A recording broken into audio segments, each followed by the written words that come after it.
Good morning and welcome to Peace Out, where we're getting it.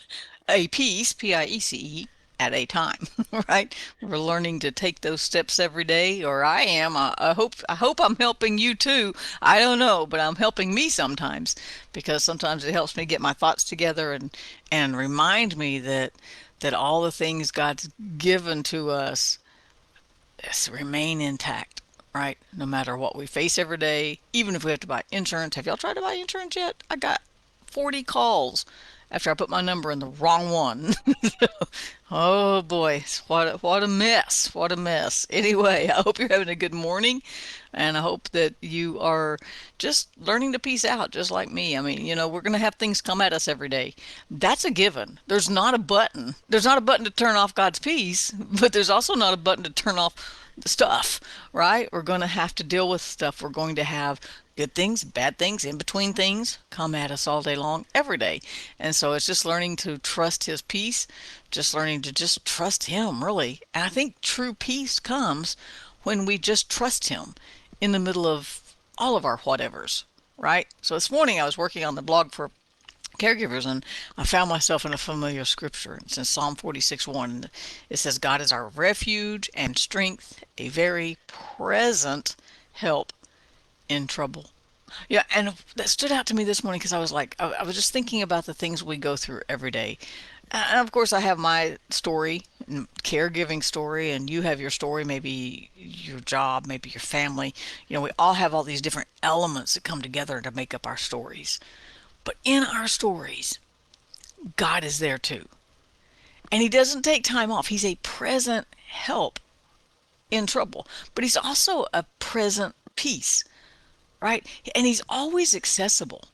We don't have to go off somewhere and climb a mountain at a certain time of day to be able to speak to him. We don't have to go to a shrine or even a church or any kind of building or any specified location for him to hear us, right? We don't have to say a specific prayer to make sure we say it just the right way so that we get the answer we want. We don't have to conjure anything up. We can just say, God, hey God, and he's already here. He's already been here. And he's present. And I was thinking how close God is to us, how he stays close to us. And as a matter of fact, it's not possible for us to move away from God, just like it's not possible for him to leave us. We've said this, I haven't said it in a while, but he doesn't have the capacity to leave us. He is everywhere, so he can't go somewhere that he's not already there, and he's still here when he left because he's didn't really leave. He's everywhere, so he literally doesn't have the capacity to leave us. But that also means that we can't get out of his sight because he sees everything. He already knows. And which leads me to Psalm 39 where it says, he understands my path. He knows when I get up, when I get down. He knows my words before I speak them when they're just thoughts. He gets those heavy sighs and those light sighs and everything in between.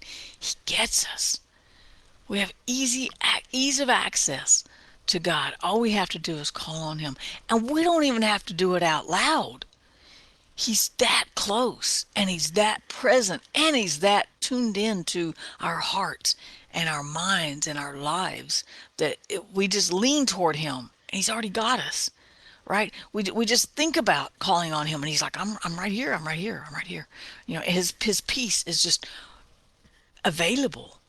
Available is a good word because sometimes people are present, but they're not really available, right? Have you ever talked with somebody like that they're here, they're present, they're in the room, but they're not really with you. They're not really available.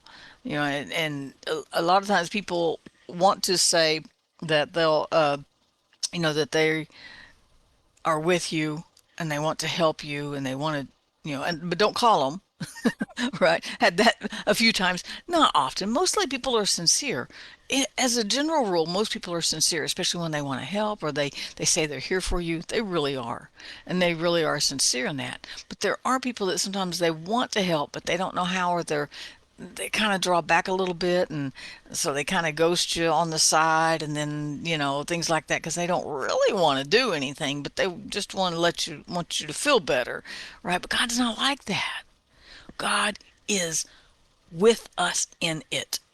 He didn't put us here on the earth and just go, good luck, let me know how it turns out, right? Or let me know, I'll show up for the finale and I'll be the big hero. No, he's walking through time with us. He's a present help in the time of trouble. He's our refuge, a place we can run to. We don't seek a refuge until we need it, but it's right there. All we have to do is think about it, and he's got us covered right there, right in the moment.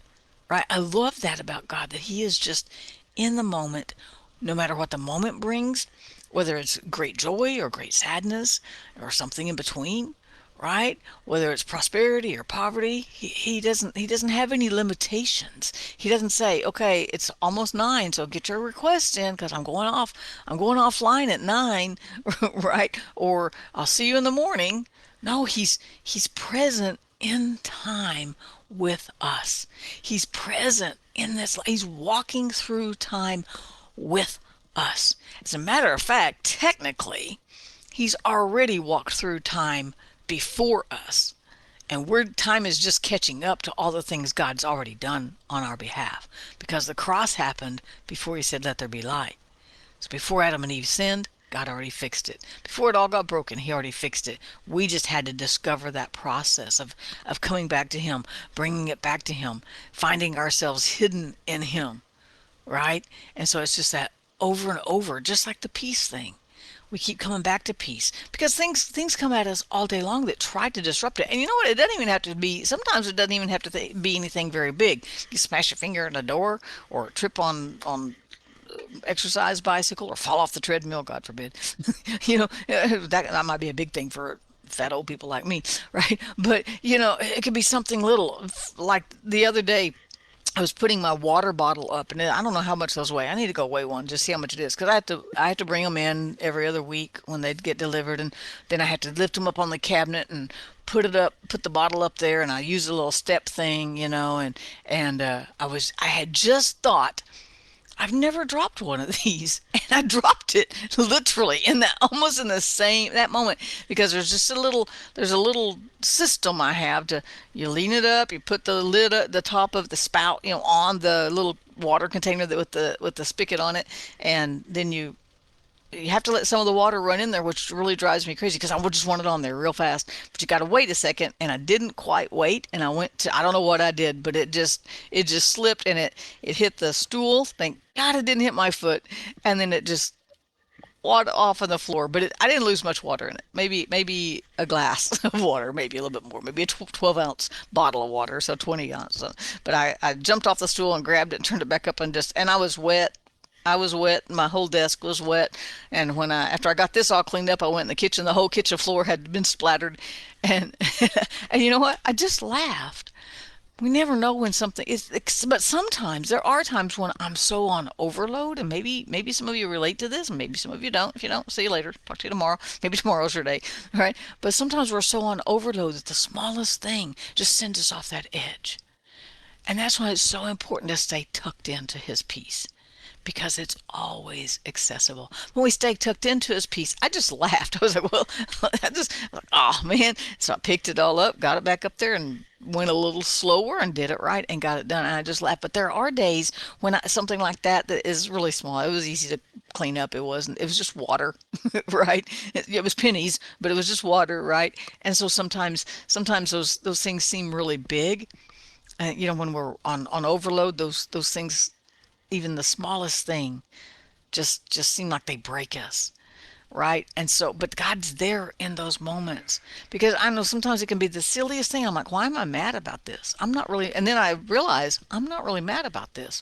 What's really bothering me, that this was such a big deal, right? And it's in those, finding those moments where I can go, okay, let's find what the problem is. Lord, show me what I'm really mad about. Help me find my emotions in this silly little circumstance, and show me what I'm really upset about so I can bring it back to you. And that's what it's about, doing that all day long, just taking it back to him, because he's always right there. He's never off. You don't have to leave a voice message. You don't have to leave a number and tell him to call you back. So you don't have to set on hold. You don't have to set on hold. Thank goodness. I was on hold for an hour, over an hour yesterday, waiting to talk to Sooner Care people, right? And that's when I left Sooner Care. But anyway, so literally an hour. And so, but God doesn't put us on hold, right? And He doesn't say come back later. I'm too busy. Oh, hold on a second. Oh, wait, it's you again? No, He's always accessible. He's always there's ease of access, no matter what we need, no matter if when it's something really big, He's right there. When it's something really little, He's still right there. He's got us, and He gives us His peace. And for that, I can be thankful. And today, I'm just going to peace out because God's already got this day. He's already got me. He's already got you. Peace out. Have a great day. I'll see you tomorrow.